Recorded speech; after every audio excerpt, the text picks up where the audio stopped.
complete this financial year, and they have sent only 20% of CDF bursary. 80% is unremitted. What do we do? Now in that 20% of the money ambayo imetumwa kwetu kwa ofisi zetu, hiyo pesa iko na nini? Na mishahara, iko na running of the offices. Najua CDF iko na gari ya kusunguka kuangalia projects, gari inahitaji mafuta, na all those other costs. Sasa already wanakula hiyo pesa ambayo iko hapo. What we are remaining with the pesa kidogo sana for purposes of development. That's why hakuna project tumeanza kujenga. Ni ile tu tumeanza kupea bursary the first, hata bursary haitoshi. If we want this thing to work. Now, I don't brag. As members of parliament, we don't brag. But the only fund Kenyans are feeling is CDF. To be very honest, we don't have any other expense on money coming to CDF. Very little money in terms of expense. But is the money going to other devolved units? A lot of the money is used to pay staff. In fact, development is very minimal. Why can't we give it a hand? And as we talk and we shall continue talking. But the fact that we are promised by the CS Treasury, Honorable Mbadi, when we had the retreat in Naivasha, he said that I will be clearing every month, so that by June to have cleared the balance. He still has a backlog. We can't move with this kind of speed. This trickle effect, drop by drop finance from it, it can't. Why can't we respect the formula of a quarter system, where a quarter of the money must come in the first quarter, the second quarter must come in the second half, the third quarter must come. We would be, as we are talking today, this is March, we are supposed to be talking about the fourth quarter.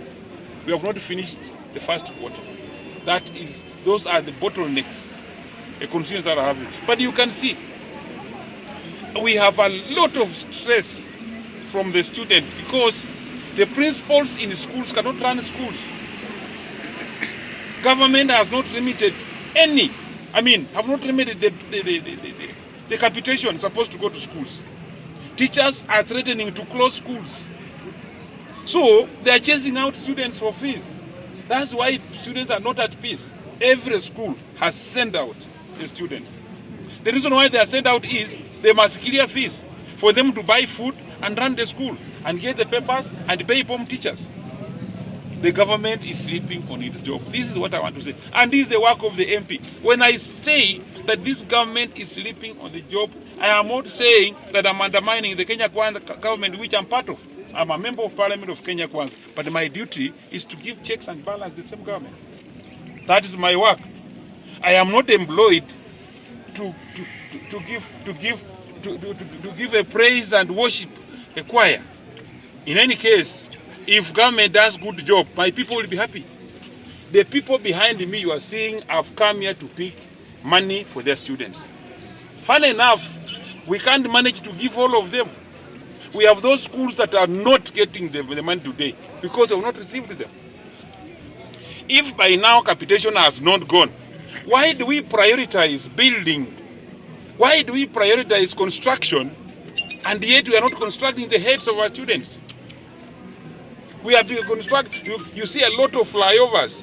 Some are necessary. Interchanges. An interchange is a very expensive thing. It costs around 9 billion to have one full interchange. Just a kind of flyover. Why do we build flyovers and yet we've not gone with the key things? I think we are having misplaced priorities.